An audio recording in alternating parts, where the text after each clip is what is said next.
Bonjour à tous. Parmi les desserts incontournables et tendances, on trouve les trompe-l'œil. Aujourd'hui, je tenais à partager avec vous ma recette de la graine de café.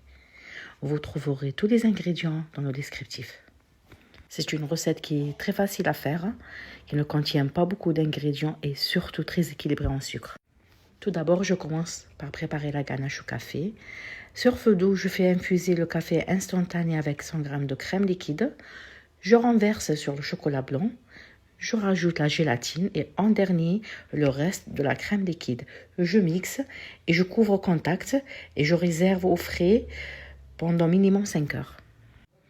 Entre-temps, je prépare le gel caramel café, donc c'est un mélange de caramel beurre salé et café instantané. Je mixe le tout et je réserve de côté.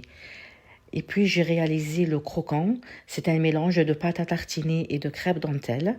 J'ai étalé sur du papier sulfurisé et j'ai découpé avec un emporte-pièce qui est de la même taille que la graine de café.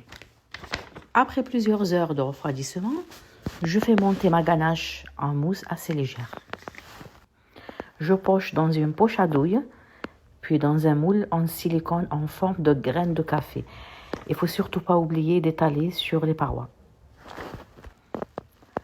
Je rajoute le gel caramel café, puis le croustillant et enfin une dernière couche de ganache.